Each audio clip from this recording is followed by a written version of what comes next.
actually, we're not. We're going to see these topics, but probably much sometime later. Anyway, we continue now with the variables we have introduced, quasi-local scalars, the Q scalars. We're now going to see some properties.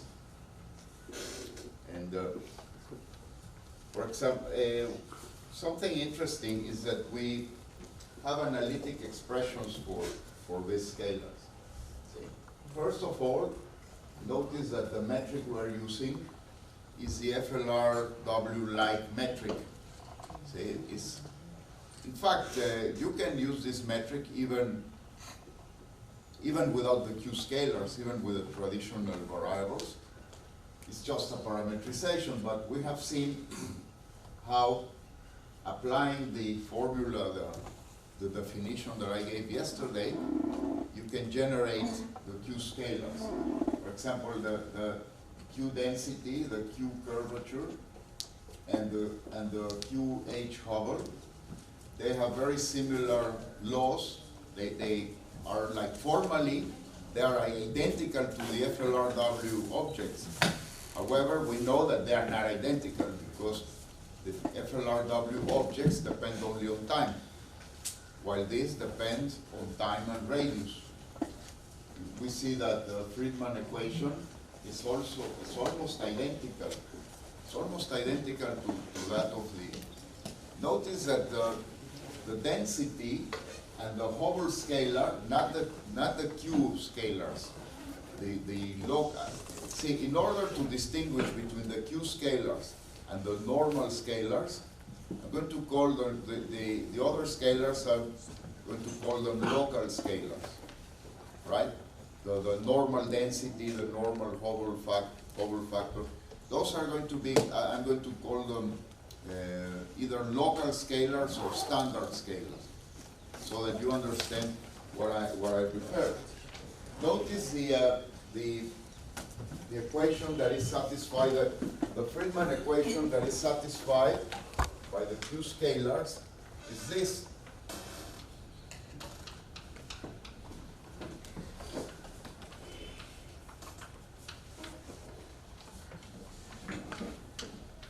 Right? This is the equation, the Friedman equation satisfied by the Q scalars. Now, I don't know if you remember, but the Friedman equation that is satisfied by the local scalars, by the standard scalars, was this.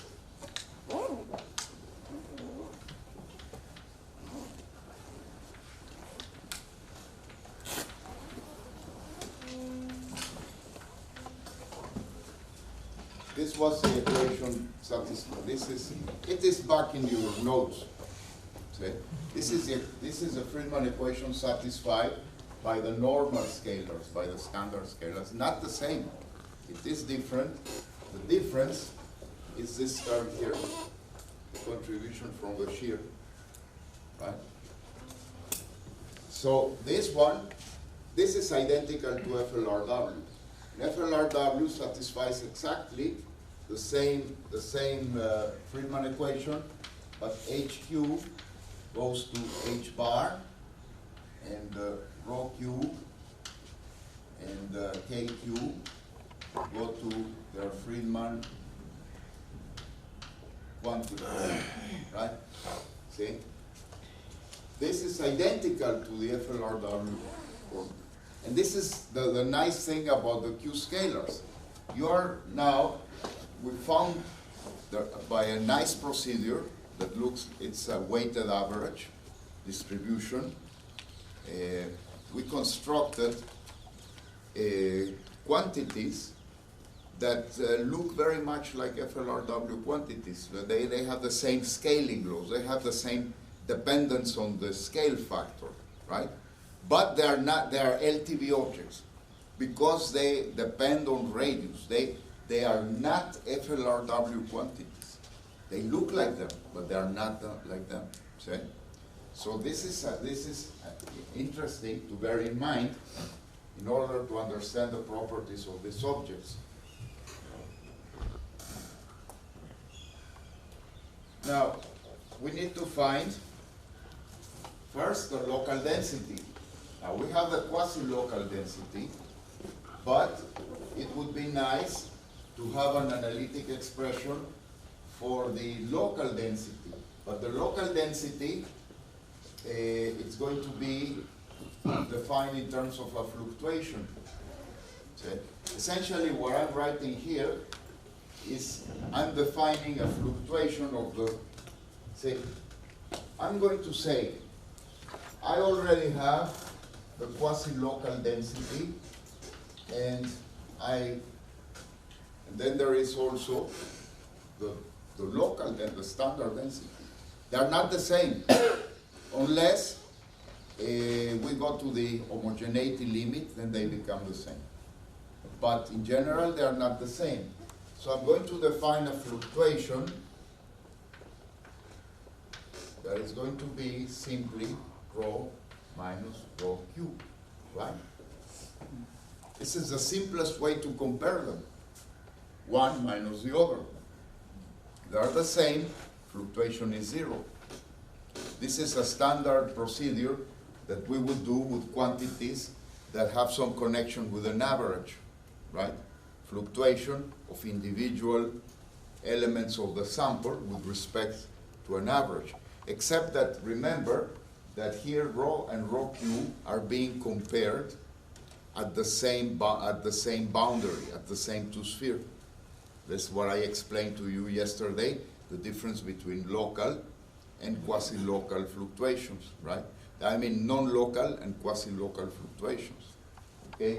Notice that this formula is the same as this one. See, I'm writing something like this. Rho is going to be rho Q times 1 cross delta rho, okay? So this means that rho, this means that delta rho is nothing more than this.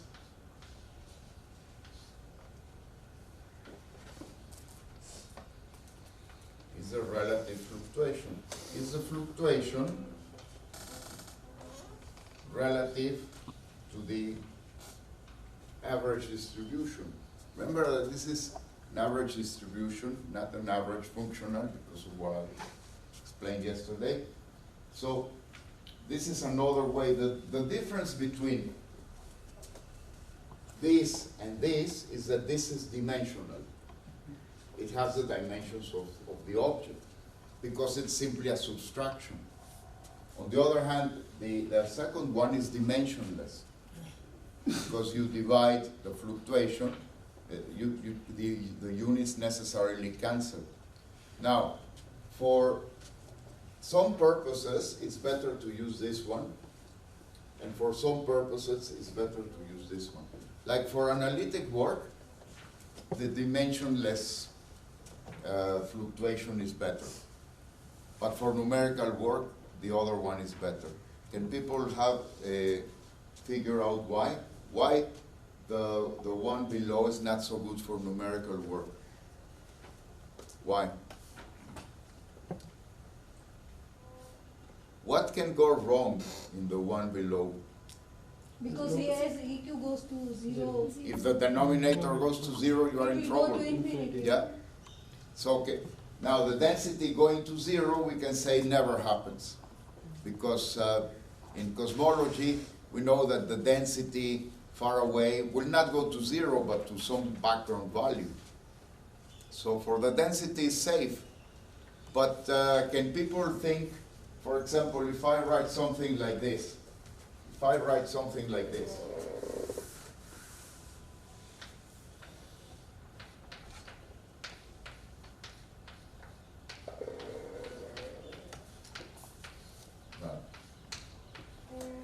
this thing can go bad, can blow up and behave very badly if HQ goes to 0, right?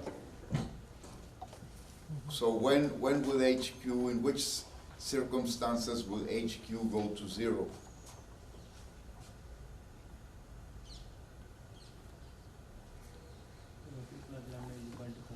When t goes to infinity, expansion would be, scale factor will go to infinity. H is equal to A dot upon A. No, but that's not. Lambda No. is equal to 0 and KQ is equal to EQ. Closer, getting closer. No. HQ can go to 0. Remember that this is A dot times A squared. So H dot, HQ can go to 0 if the fluid bounces. If the fluid expands, then bounces, and then HQ changes sign, right? Because first it's positive, and then it's negative. See, look at this, A dot is increasing, fluid expanding. Suddenly, reaches maximum, A dot is 0, and fluid collapses. At the bounce, HQ is 0. And then, Yeah. if you don't understand this, that means you have not understood my lectures. Yeah, If you do not understand that the fluid can bounce, that the dust layers can bounce, the energy diagrams that I showed, everything, then really you are not learning. So, and be worried. Okay? Capital D rho. Now, what is the mathematically it's okay. What is different we can see, but what is the physical difference between these two? Well, the physical, the physical difference is that one of them is a simple fluctuation. Yeah, that is first one, rho minus rho. And the other one is a fluctuation that is related to the average, that is compared to the average. It's you have in statistical mechanics both types of fluctuation. Yeah. You have the simple fluctuation, which is a simple difference, and the dimensionless fluctuation in which you divide the fluctuation by the average.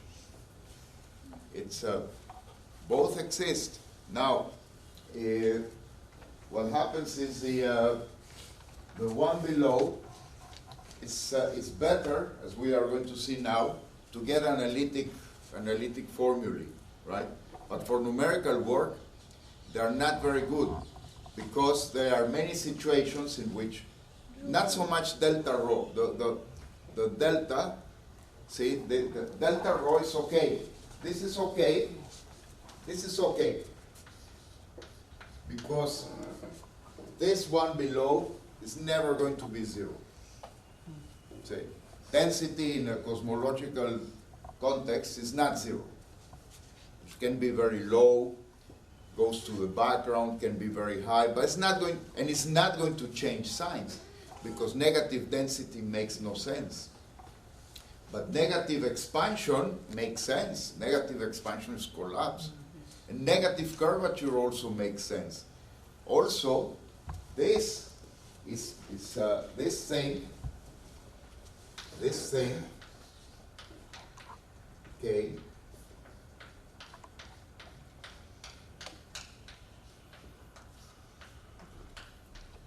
this is also tricky because there are situations in which the curvature can be 0, can change signs. See? Is what I was mentioning. You have a region inside where curvature, spatial curvature, is positive.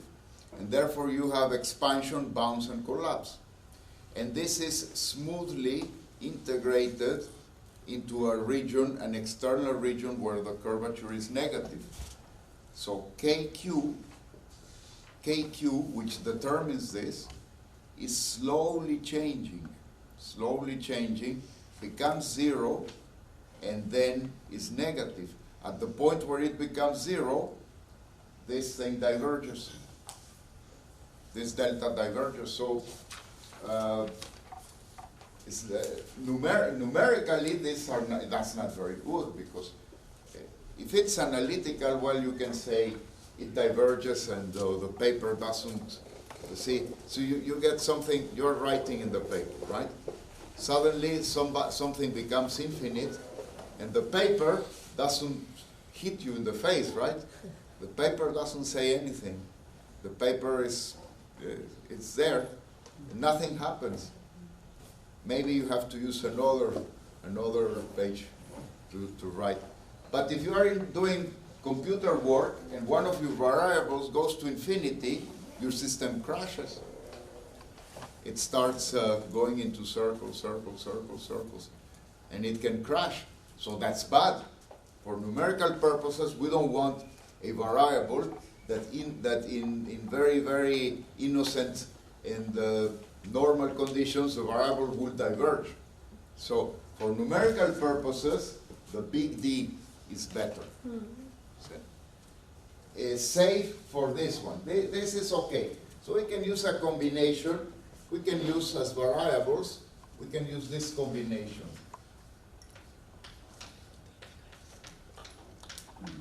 We can use this combination. This is the golden combination. We'll explain why. Because if we use these variables, these fluctuations as variables, we can establish a very nice correspondence to cosmological perturbations. Yeah, okay. So we have this, right? Local density has to be found by this way. Then local spatial curvature, very similar. We're going to find them now. Either. What's that? Okay. Okay, the Hubble scalar, very similar. Now, the electric Weyl tensor, with that one, we all already know what it is. Because we have found, in one of the Maple worksheets, we found this expression, right? This expression, what is this? This is, we already know that this is 4 pi by 3 of the quasi-local density. So this one is already, so now we can say, we can trumpet. The electric Weyl tensor scalar is the negative of the density fluctuation. Right there. That's a very nice result, because this is a very important scalar.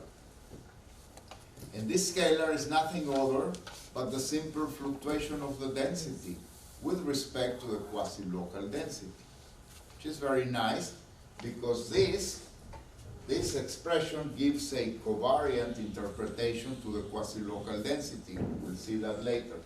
Now, the problem is shear. What's the shear? What's the shear tensor scale? The psi. What is the psi? We'll find out.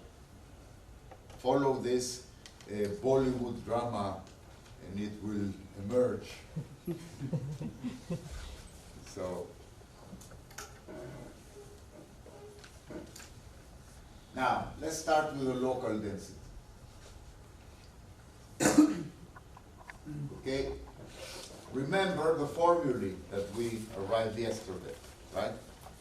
Remember I told you, these formulae are very easily, just the only thing you have to do, you have this integral definition and you take the derivative of that, right?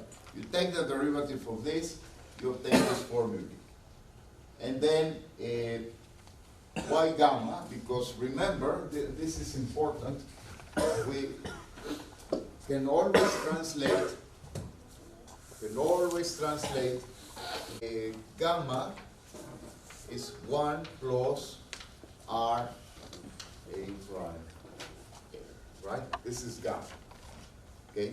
Now, we already know that r is a r, right? Okay, so what is r prime by r? Just substitute.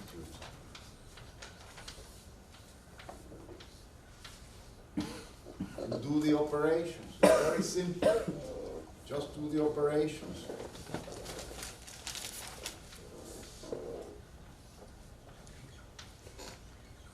Right.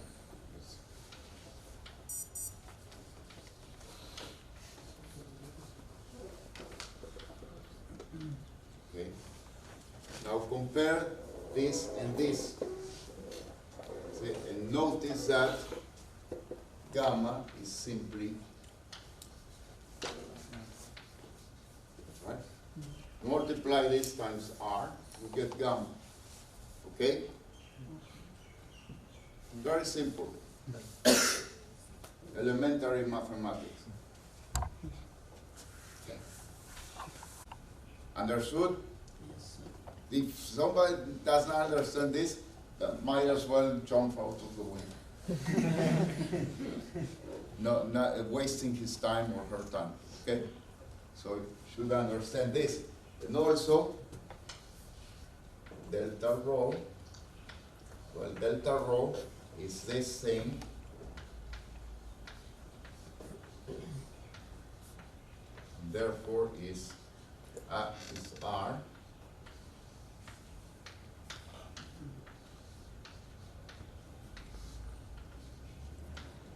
Okay, very simple. And these are the formula that we're now. Important thing. What are these quantities evaluated at an initial slice? Remember that an initial slice, gamma becomes 1 because A is 0, is 1, therefore A prime is 0, right? So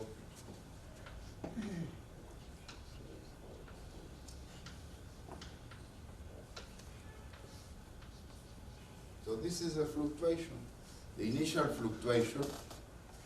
The initial fluctuation is essentially the radial derivative of the quasi-local density.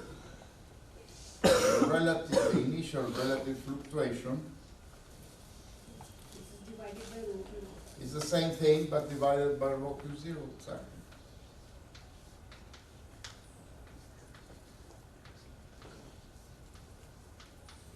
Okay. This is a fluctuation. Now, as an exercise, how do you relate these quantities to the old variables? Remember the m, capital K, and Q. How do you relate them? Well, very simple. You relate them, because you bear in mind that m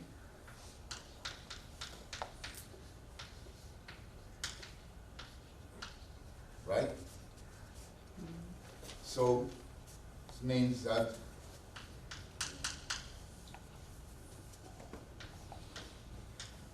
okay, so this implies that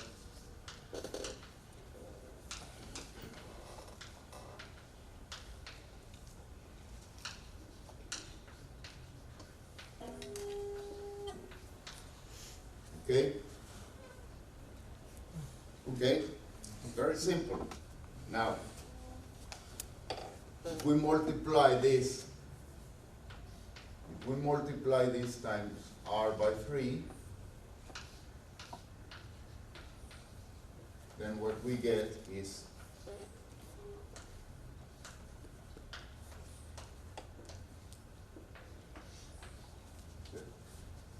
this is ratio. What we are comparing is the logarithmic derivative of m cubed. Well, it's this ratio. You can have a, but it's easy to do that.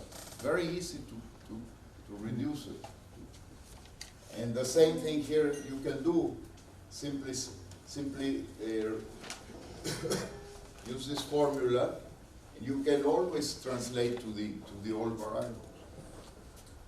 Now, when you see this here,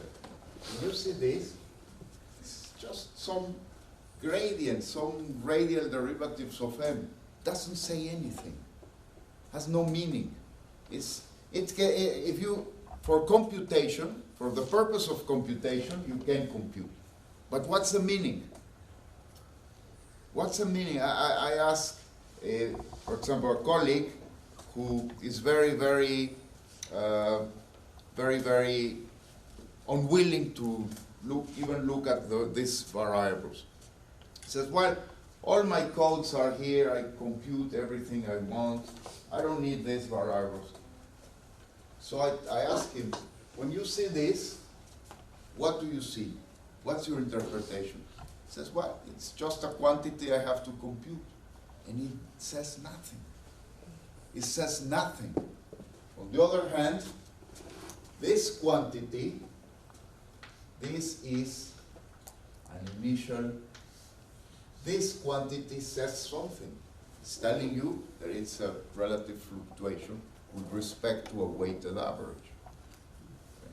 This is one of the main advantages of these variables. It's not only that you are changing names to the variables, but you are finding interpretation for these variables. It's not just something you have to compute. This is very boring. This is very mediocre, in fact. I'm just computing these things. And what do they mean? I don't care. I just compute. I compute. I wake up in the morning, I open my eyes, say compute, compute, compute, compute, compute, compute, compute. I wash my teeth, compute, compute, compute. I have breakfast. Sir, what do you want for breakfast? Compute, compute, compute. Then I sit down, I arrive to my own life, for example, understanding concepts. But modern science, that's why you have to be very rebel. Modern science is becoming a computing machine. You compute, compute, compute, and get grants, publish, publish, publish, publish, publish, publish, publish. No, people have to put an end to this, to not allow this to become so obsessive. Well, of course, we have to publish. I'm not saying everything has to be thrown away and nobody publishes, and nobody computes. That's not the case. To compute, you have efficient, to publish and so on. But people also have to have time to think what they are computing, right? So here, if all what we are doing, some people would say, you're wasting your time. You can use these variables. They are good. They allow you to compute. Don't waste your time. So, yeah, and then, okay, you can compute everything. You can use this type of variables. You compute everything and so on. But here, there are new variables, which are also good for computing, and have the advantage that they have a meaning. Rather than say, I'm going to take the function m and subject it to these derivatives, what you are going to say is I'm dealing with a quasi-local fluctuation, relative fluctuation. It's very different than just having something that you are going to compute, right? Okay, so we use this formula. Now, once we have this formula, immediately we substitute. Because remember that we already know this. See, we need to find this. But we already know that rho q is rho q0 by a cube. So we take this logarithmic derivative. Very easy. Right? And that's the result. You should do that. I'm omitting some steps here. But this is a result. You simply substitute the thing above and use the scaling law of rho q, which is rho q equals rho q0 divided by a cube.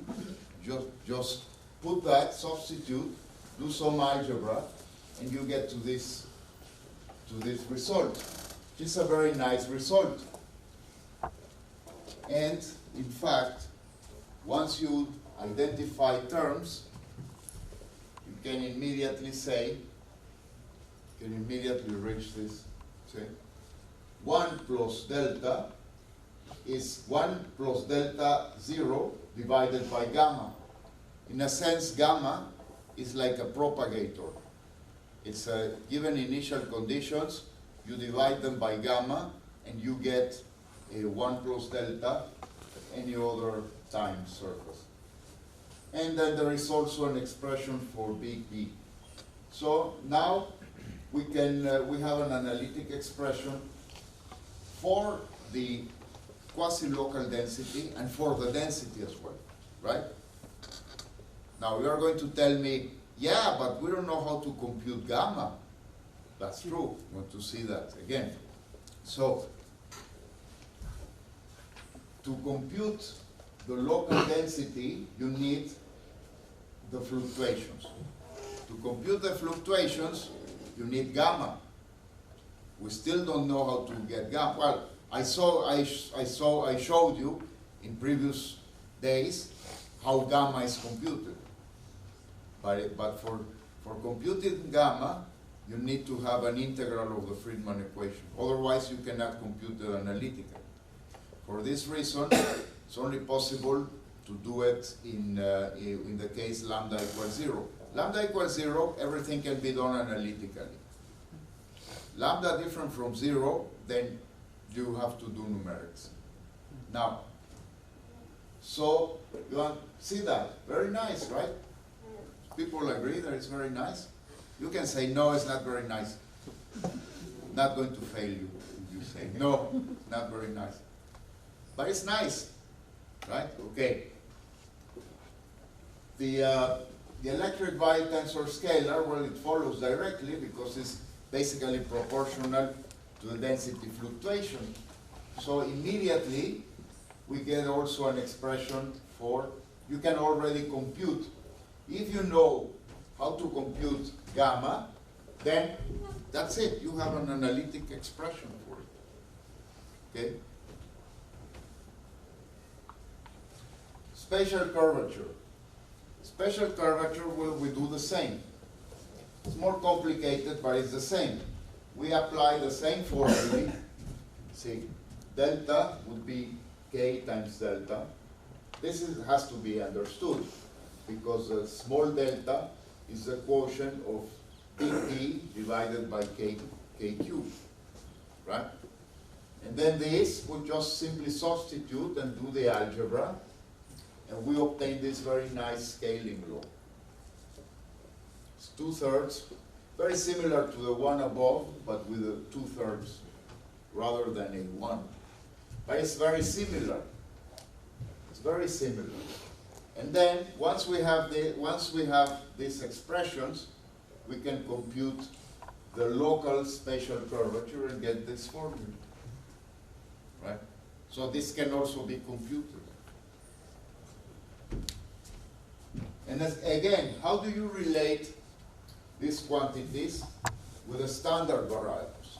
Well, you simply substitute. See? Now we've seen that delta 0 rho is just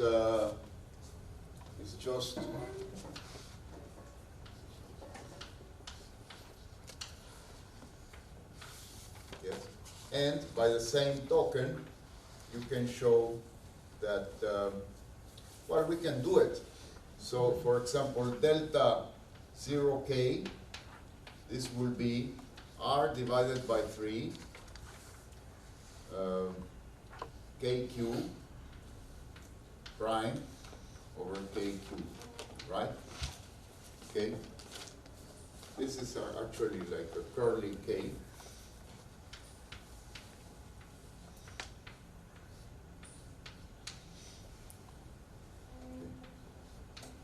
But we know that curly k is Latin k divided by r squared, right?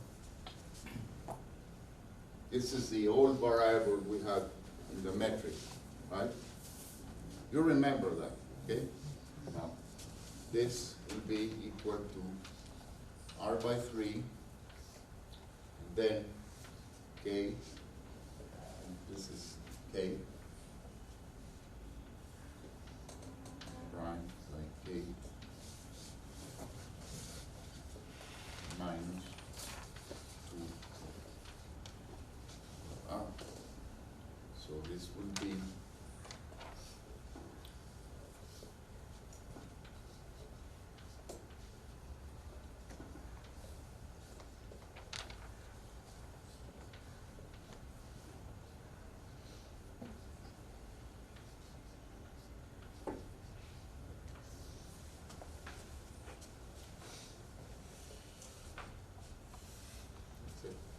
This is delta K, right? It's very easy to find them. You're related to these things. Now, this tells you nothing. This tells you something. This tells you nothing. This tells you something, right? So that's the advantage of using this. It's a conceptual advantage. It's not. It's also computational, but that's not so important. It is conceptual advantage. Now, how do we get this? Well, this is the initial slice. So, how would be the formula for delta rho? Delta rho, here we have it. Delta rho is this. Well, it's going to be R, and then we already know that, well, it would be M by R cubed. No, the logarithm of this to the M prime over M minus 3. It's a, well, you could say probably this is like the derivative of log M with respect to the derivative of log R cubed. But still okay. But that doesn't say anything either.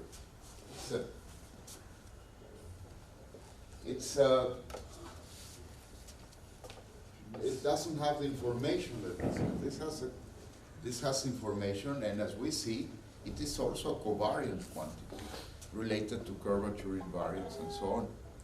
But nevertheless, this is important that you know that all this we are doing you can always translate to the old variables.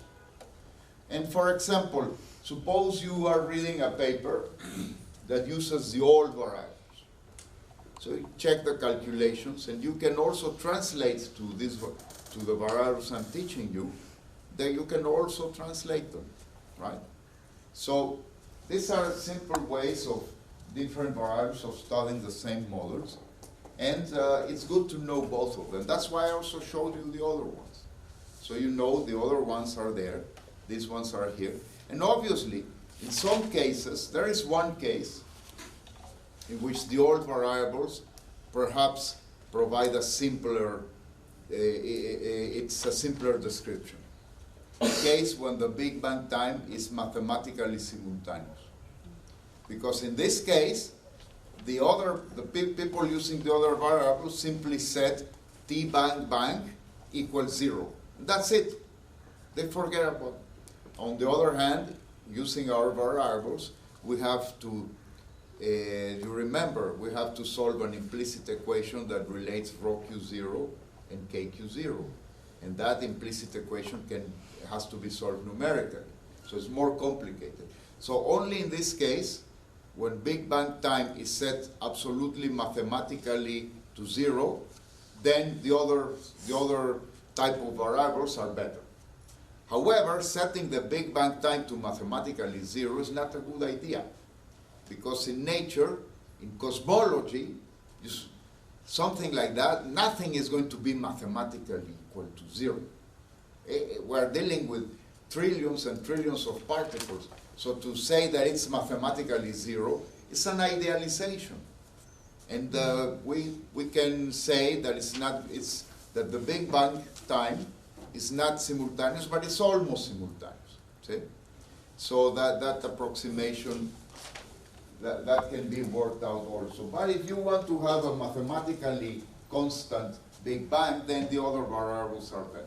But that's the only case I can think of.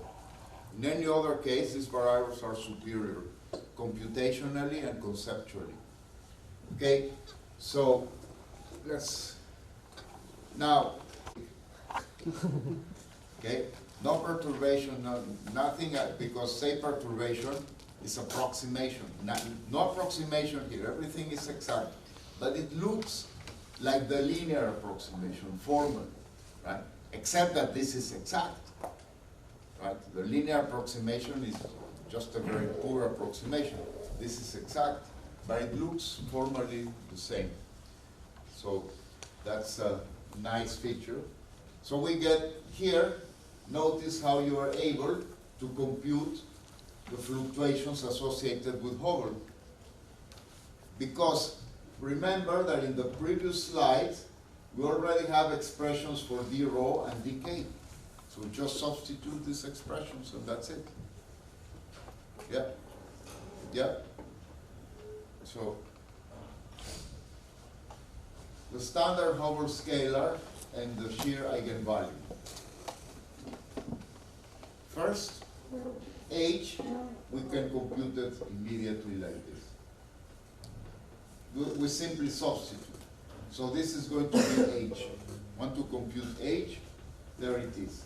We already know, and we did in the previous slide, I showed you how you can compute these quantities, right? This is in the previous slide. You already have analytic expressions for them. So you only have to substitute it, okay? That means here we are just putting each and every scalar or some quantity in terms of fluctuations. Yes. We are trying. The idea is that we're going to change from we're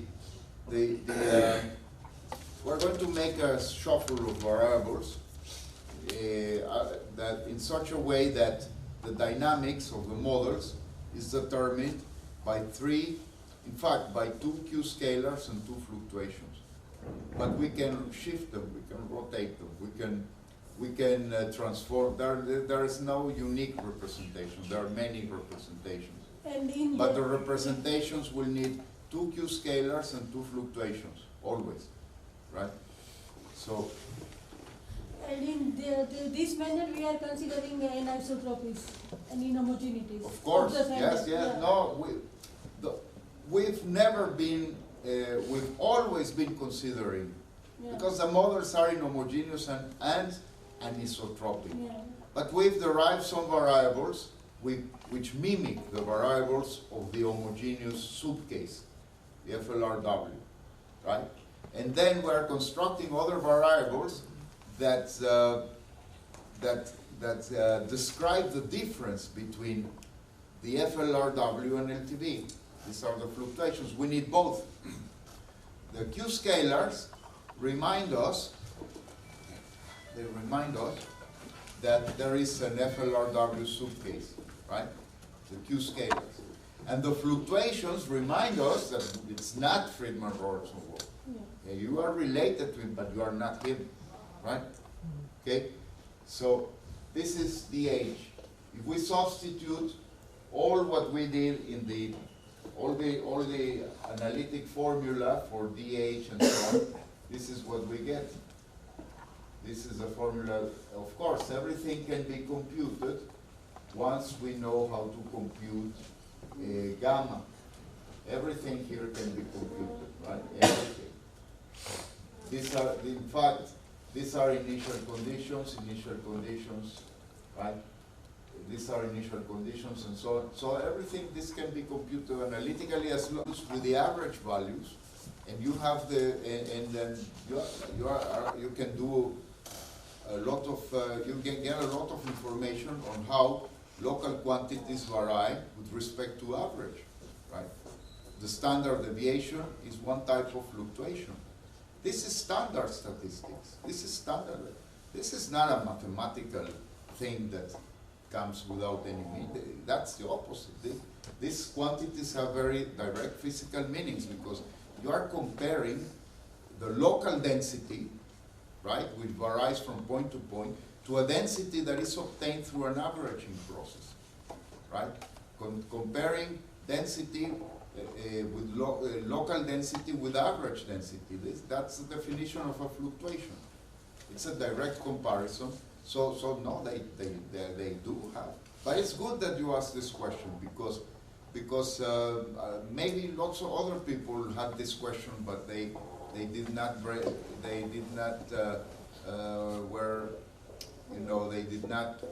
think, well, let's ask it. No, it's good that you ask the question. That's very good. But then again, I say, they are not simply mathematical. Well, now, how are you going to be convinced? Perhaps what we need to do is to do some exercises so that you can be. I'm going to show you also numerical work on these fluctuations, right?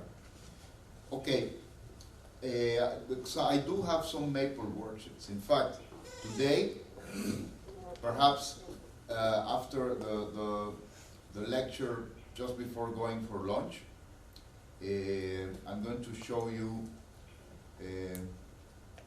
well, the idea today is to obtain evolution equations for the models that are based on these variables. Now, once you obtain these evolution equations, you see that the evolution equations for these fluctuations, they generalize the linear perturbations. So that's another physical interpretation.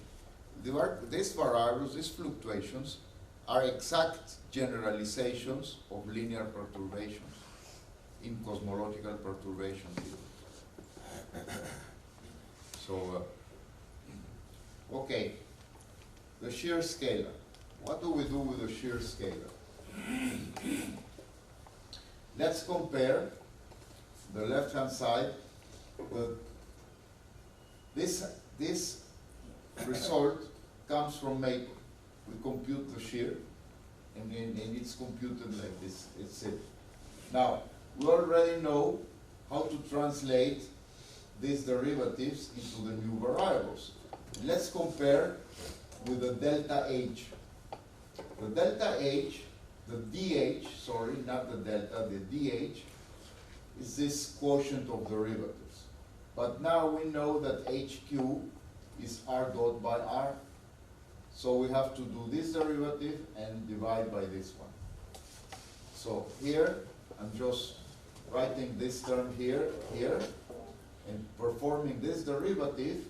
And if you do the algebra, you can see that delta H is minus sign, minus sigma. So there we have the interpretation of sigma here, or this interpretation. We see that sigma, which is a shear scalar, is simply the negative of the fluctuation of the Hubble scalar. It's this quantity. But we can also show that it is this quantity. It is the derivative. This is a set, because here, notice that the dot and prime can be exchanged here. So this is also the derivative, the logarithmic time derivative of gamma. So there we have an interpretation for the shear scale. Okay. So now we have them all. We can compute all these quantities analytically, right? We can compute them all. Oh, glitch. Sorry. Let me correct this glitch.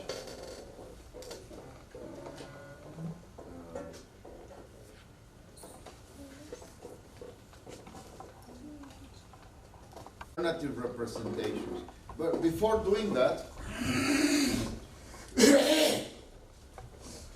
let me write here a sort of dictionary.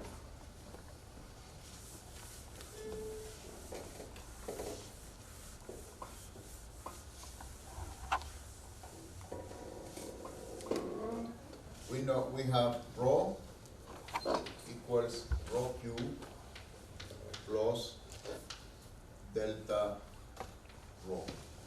Okay. We have H equals HQ plus delta H. Okay. Okay. And then we have psi 2 equals minus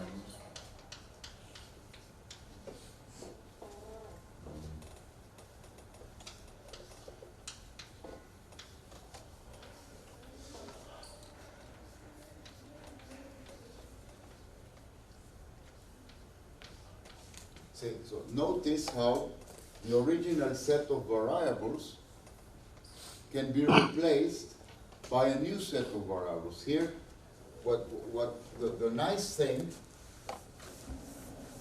is that we had these variables before.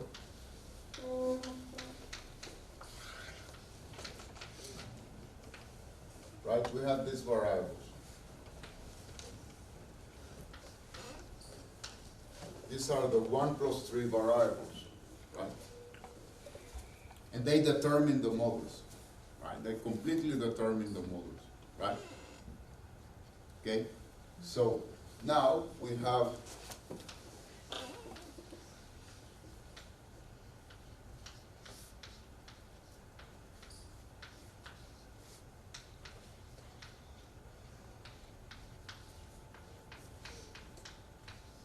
this set of variables that they also determine the model. Except that, notice also that this set of variables has a very nice interpretation because it's quasi-local density, quasi-local expansion, and their fluctuations. But we now have, it's very nice to be able to describe this scalar, the psi2, as a fluctuation of density.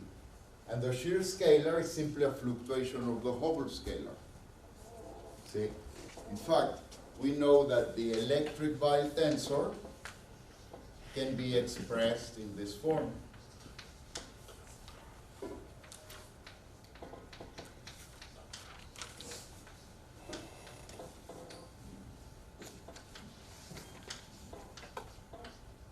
And the shear tensor can be expressed in this form.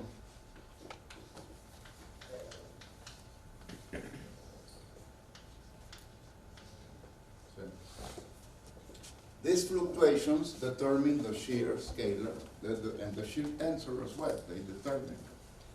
Okay.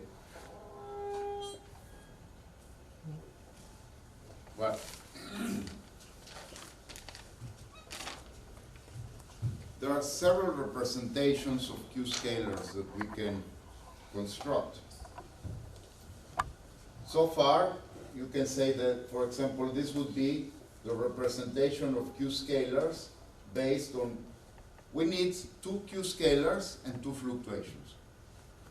But we can change the scalars and we can choose different scalars and different fluctuations.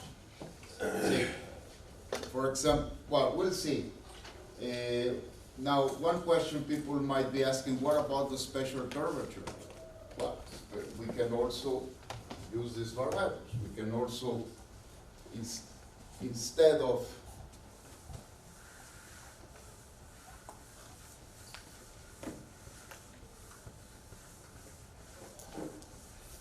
say, for example, we can use these variables also.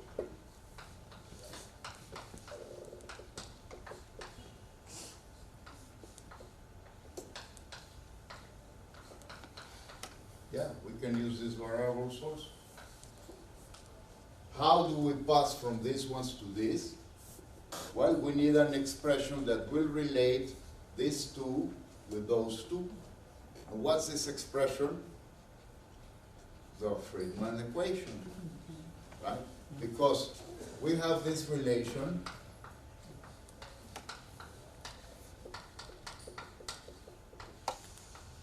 let's take the cosmological constant to 0 for the moment.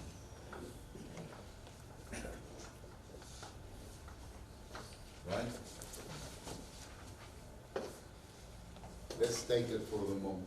So see, you can always eliminate h from here. You can say, well, h, if I substitute h, and then you can always see what I'm saying is that here you have rho and h. But if you replace h by this, then you have rho and k. And you can also have formulae relating, you also have this formula.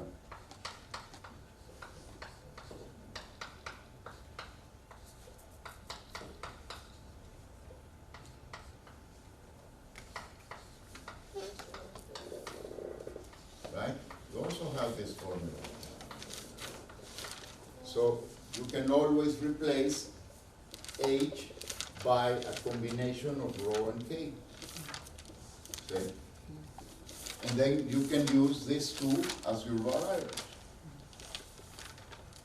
The point is that the quasi-local variables and their fluctuations are always related by constraints of this type. And these are algebraic constraints. And they are very simple constraints. In fact, they are linear constraints. Right? So you can always be replacing the Q scalars. Let's show another example here.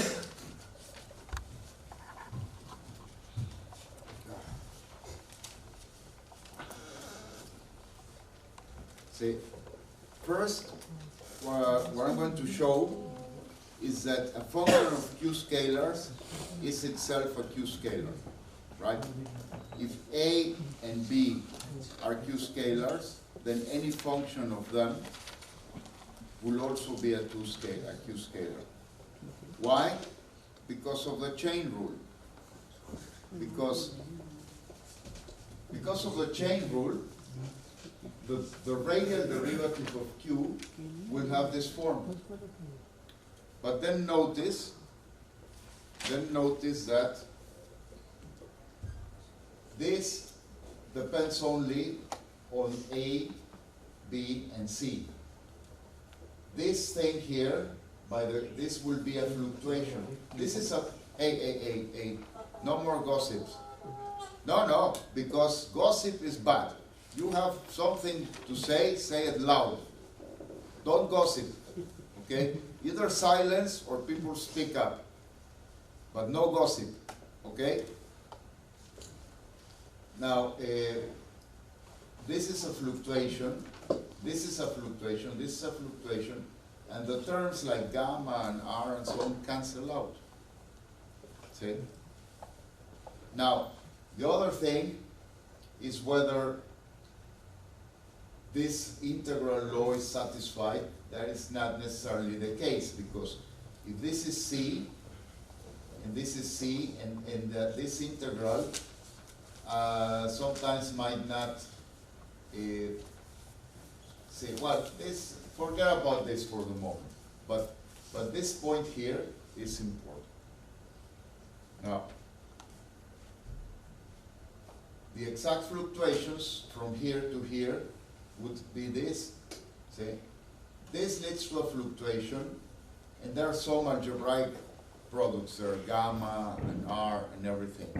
But these algebraic factors will appear here as well. So if C is a function of F, it's a function of A and B, and A and B are Q scalars, let's say the density and the curvature, and you have some function of the quasi-local density, quasi-local curvature, then the fluctuation of this new scalar is computed easily by the chain rule. It's expressed in terms of the fluctuation of A and the fluctuation of B. It's a sort of linear combination, right? So now, once we have if this is CQ, then people might ask, well, what is C? What would be the quantity that we are averaging? And this quantity is obtained by the standard rules. So now this quantity, this primitive scalar, may not have a simple interpretation, because we know that the primitive scalar of the quasi-local density is the local density. The primitive scalar of the quasi-local Hubble is the local Hubble, and the same with special curvature. But we might define functions of them in which the primitive scalar has no simple interpretation. So, but anyway, this is the, is this very well understood? Because we're simply using the formula. We're simply using the formula. Like, we know that CQ prime is this thing, or let's say it's this.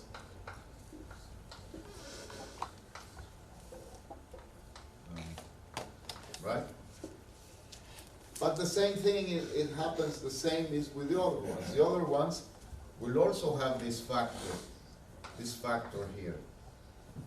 For example, AQ prime will also have this factor.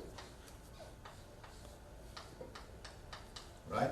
So if we know that CQ is a function of AQ, BQ, then its special derivative will be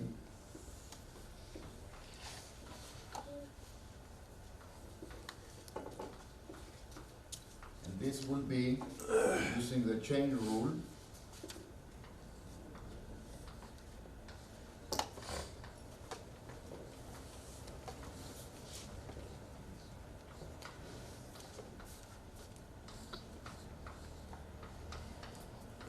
plus, so you see how these factors cancel out.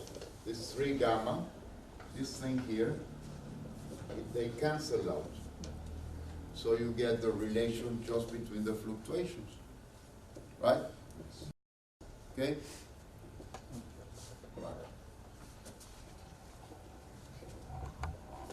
Okay, let's see an example of this. Very illustrative example, because while you can have all sorts of representations, basically there are two important representations.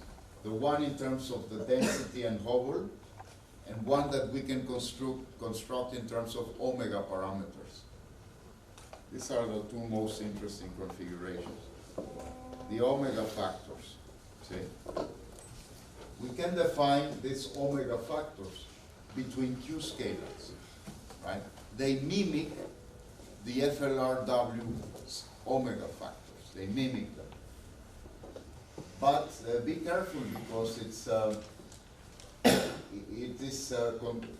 constructed between Q scalars, right? And notice that these are, for example, you can say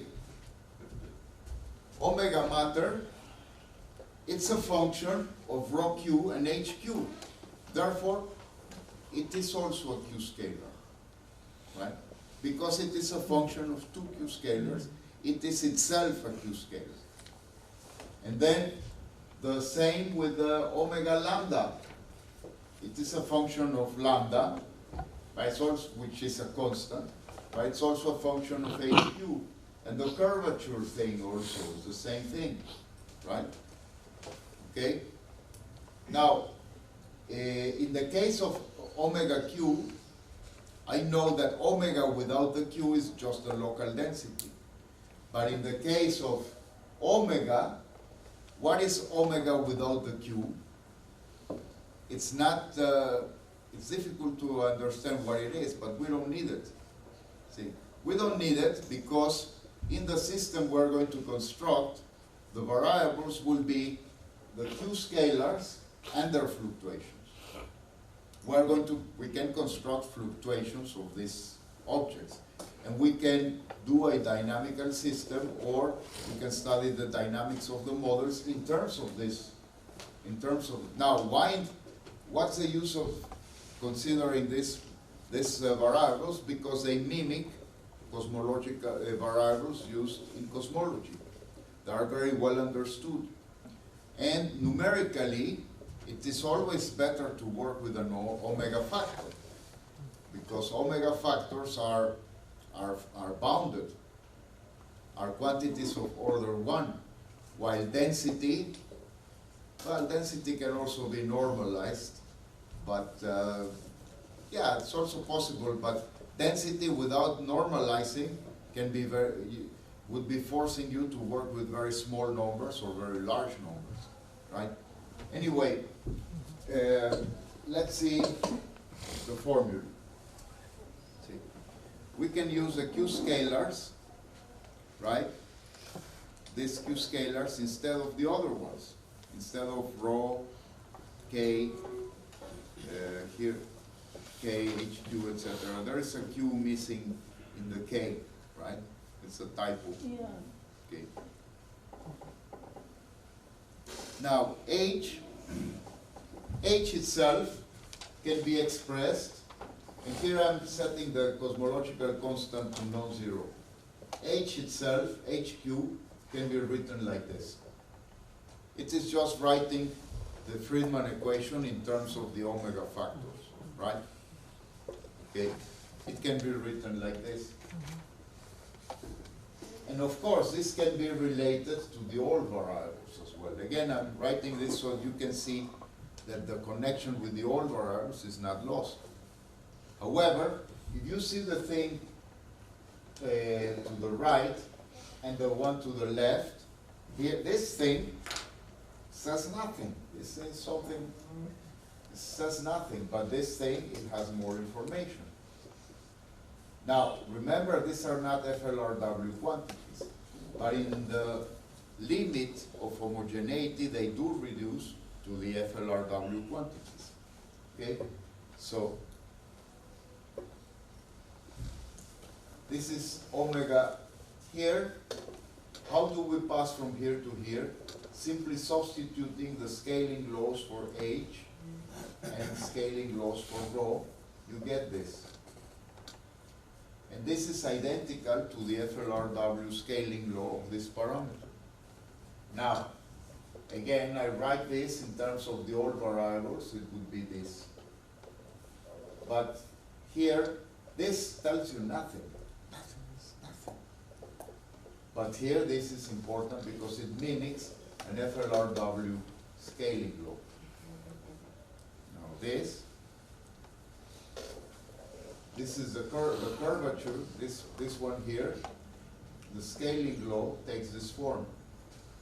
And again, in the all variables, it would take this form. And this is the lambda. Now, it's very interesting to see what happens when A is almost zero. When A is almost zero, this thing approaches 1, right? And this thing approaches 0. Okay? If A is 0, this goes to 0. And this also goes to 0. So for very close to the Big Bang, which dominates? Omega matter. And it is close to 1. Yeah? Yeah, you said total omega should be 1, total omega k, omega m, and omega lambda. It should be 1. Near the Big Bang. Near the Big Bang. Near the Big Bang. Not at present. Eh? Not at present. Not at today. No. Near the Big Bang. Near the Big Omega matter today is not close to 1. Total Bang. omega. Total omega should be 1. Total omega, yes, but this is just omega of matter. Yeah. So are there some observational constant on individuals omega? Omega k. Yes, there are. Of course there are. You have the omega of cold dark matter, the omega of the baryons, the omega of the photons, of the neutrinos, of curvature. Yeah, you. Yeah, for example, in FLRW universe, we have omega n, omega m. I mean to say, there are observational constants from W map and Planck map. Yes. So same thing is happening for this model also. No. Because this model is very different from an FLRW model. Yeah. No, these quantities, they are not FLRW quantities. They Yeah. resemble them. So we They cannot resemble them. we cannot find the value of these quantities using No. You're talking about very completely different thing. You're talking about observations that are fitted by satellites, assuming an FLRW model with perturbations, right? So these observations are fit with that model, with respect to that model, which has nothing to do with these models. But if we take the base this model to as a base, there we are taking FLRW as a base to fit the observation. Yes. If we try to take this as the base for the observations, then what will? No, well, you have to compute the No. this, if you calculate observables here, it depends on your assumptions. There is no general answer to this, because it depends on what are your assumptions for this part.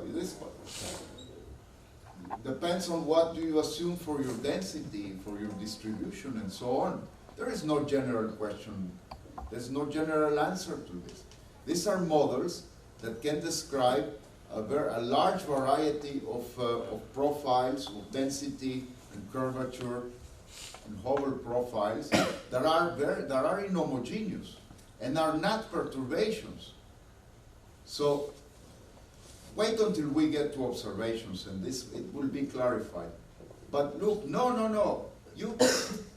This is what I don't want, did not want, but it's happening. These are not Friedmann-Robertson-Walker parameters. They are written, they mimic them, but they are not Friedmann-Robertson-Walker parameters. They are not, write that 1,000,000 times. They are not FLRW parameters. Observations of W map and so on are fitted with FLRW parameters, right? But these are other models. This is a generalization of FLRW models, right? Now, whether this generalization can explain or not observations, probably not. Unless you go to the perturbative, see, these models reproduce FLRW models in the homogeneity limit. That is, if you have inhomogeneities and you start smoothing them down, ironing them down, and it slowly becomes homogeneous, then you recover in the limit, you recover FLRW model. Okay? Now, suppose that you don't go all the way to the limit, but you tolerate a small bit of inhomogeneity, then probably these models could satisfy the observational constraints of WMAP. WMAP only gives you data. WMAP itself, or Planck, they don't tell you, yeah, the model is this, and this is what you obtain after analyzing the data. The satellites only give you data, redshifts and luminosities and so on. They just give you raw data. Now you take that raw data and you try to fit it with a model. See? The best fitting model so far for all this data is a model in which the geometry is FLRW, the spatial curvature is 0, and the cosmological, the omega lambda and the omega, they have specific values, right? That's the best fitting, right? Now, how could these models be incorporated in such a process? You could try to find the LTV model that best fits this data. And you could probably find one, right? Probably there is one. But probably it's one that is very close to homogeneity, the one that would fit that, right? Probably, yeah. It would have to be done. But do you understand the difference? It's the satellites only give you data that you have to fit with a model. Now, we can put these models and try to fit them, but it's not, but I don't think it has been done. It has been done for some data. These models have been used to fit, for example, supernovae data, and they work very well. But you have to be careful, because these are not FLRW quantities. These are quantities that are LTV quantities. LTV quantities, they are inhomogeneous. Even though they have the same label, the same name, they look this Q. This Q tells you that it is not an FLRW model, right? Okay. Now, what happens? What I'm saying is that when A goes to 0, these models approach the Big Bang, right? And at the Big Bang, this parameter, which mimics, not identical, it is a mimic of the FLRW parameter, becomes 1. When A goes to 0, this thing here becomes 1. A goes to 0, this becomes 1. Not present day, Big Bang time. the Big Bang time, not today, not today, okay? Today, present cosmic time, if we associate t equal t0 to present cosmic day, then A would be 1, not 0. 0 is Big Bang time, okay? Big Bang time, this parameter goes to 1. This one goes to 0, and this one goes to 0. What this means, that near the Big Bang, the models, all the models, irrespective of what initial conditions you choose, near the Big Bang, all the models behave with this omega going to 1, near the Big Bang, right? These models, not FLRW, these models, okay? And that has to do with observations today or anything like that. We're talking Big Bang time, not today, okay? Now, this is very nice because we have a quantity that near the Big Bang is a singularity. Density diverges, Hubble factor diverges, Hubble scalar diverges, curvature diverges.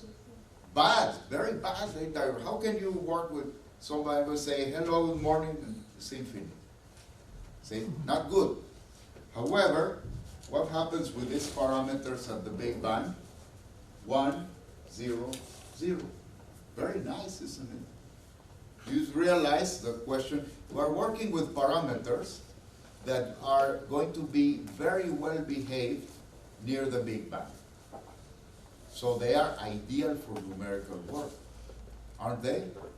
Imagine if we go to a Big Bang and things become infinite, right? So it's very nice to have some variables that we go to a Big Bang and remains finite. It takes very simple values, okay? So this is one of the main utilities for this. For using these objects as variables, right? This is a very good. I'm not here. Okay. So what we have to do is to transform the 1 plus 3 equations in terms of these quantities, which we will do after the tea break. Okay. Now, all Q scalars are strictly LTB quantities. They are not FLRW quantities, right? And again, it's something interesting. What would happen? What happens if A equals 1 here? If A equals 1, then what you have is that omega Q is omega Q0. So these definitions really don't make sense when omega, when T is T0, because these are like initial conditions. If we solve the model, this would be our initial conditions. So this also I'm going to show you. This quantity is a function of T and R, right? And this quantity here, it's its initial condition. This omega m q0 is initial condition for omega qm.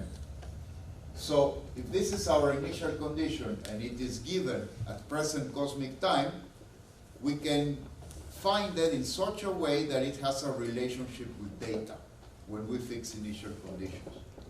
For example, we can say that we want to fix this function in such a way that asymptotically coincides with the FLRW model, or with values reported by W map or by Planck, right? But it is in this way, when specifying initial conditions, when we would take the observations, right? We correspond with them. But this has to be done so you understand it. Okay, so these are strictly speaking LTB quantities. Okay, they are not FLRW quantities. They mimic them, but they are not. Okay. Now, fluctuations and scaling laws. For example, let's take the omega Q scalar. this one. This one, we take it as a function. This is a function of rho q and hq. So how do we compute its fluctuation? We apply the chain rule, and this is going to be the fluctuation of d omega. And now the primitive scalar is this quantity, but this quantity may not have, this quantity is not going to be the omega factor of FLRW. This quantity I still don't know how to interpret. But doesn't matter, we will not need this quantity. We only need this and this. That's all we need. We don't need this one and this one. We don't need it. Okay. So this is the whole idea, to take the scalars that I showed you before, the Q scalars are given in terms of omega factors, and to transform and to find the fluctuations, and to write the 1 plus 3 equations in terms of these quantities. And yeah. That means with the help of Q scalar we can remove singularity. No, you don't remove the singularity. You just have variables that are well behaved in the singularity. You don't, remove the singularity. You don't remove the singularity. No, that singularity is inherent. It's something, see, the fact that you have variables that approach, that are finite near the singularity, doesn't mean there is no singularity. So how do you know there is a singularity? Because curvature invariants diverge. And what about Q, means for curvature, KQ? What? Curvature. The special curvature. Yeah. It also diverges. No, but if we take that Q scalar. The Q scalar it becomes 0 near the Big Bang. 0. Yeah, you saw it in the transparency before.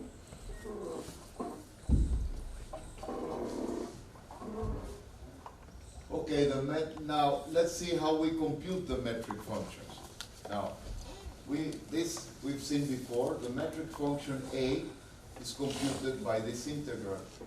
So this integral, if lambda is 0, then we've seen how it leads to very simple solutions. Otherwise, it has to be done numerically. If we use the omegas, then this quadrature simplifies, because the h comes out of the integral, and then QA has this very simple form. So this is also preferable. But anyway, we have to do this integral. Whether one way or another, we have to do it. Okay? So, and that's the trick. If lambda is greater than 0, then very likely it has to be done numerically. Now, here, the Big Bang time can be obtained as a function of the other functions by, if we take this integral here, right? We take, or this one here, doesn't matter, either one. And we set time equals to t to t0, then A has to be 1. Because remember that A evaluated at t0 is 1. This is a coordinate choice we made, right? So once we substitute that, we notice that the Big Bang time can be expressible as a function. What function? Well, is this quadrature. It's a function. It has to be, or can be written as an integral, also evaluated from 0 to 1. So then all this is a function of these variables. Now note, in the case omega greater than 0, the integral f is expressible in terms of elementary functions. Okay? So in that case, then f has an analytic form. And then you can use it to compute the function. The metric function gamma is obtained when lambda equals 0. When the gamma function is obtained by differentiating both sides here. You differentiate both sides with respect to r, and then you obtain a prime as a function. But it's if you do not have an analytic expression for f, then it's not possible. No, then it's not. It's not possible. But if in the case lambda equals 0, then we can obtain an analytic expression for gamma. Now, I don't know if you remember that we already had derived this quantity before, Yeah. right? Now, we know that mu and k are simply the initial density, quasi-local density, quasi-local curvature. Now, this quotient, we already can relate it to this, right? We can relate it to this quantities, right? This quotient. And so this is the analytic expression for, now notice that this is f. This t minus tvb is a function f that we get here. So once we get this so this is the analytic expression. You can compute this analytic expression if you have this formula, right? Now, for lambda different from 0, this is not true. Different, right? It's a completely different thing, okay? But if lambda is 0, then that's a formula. So you simply substitute this into the formulae. See, if you get this integral,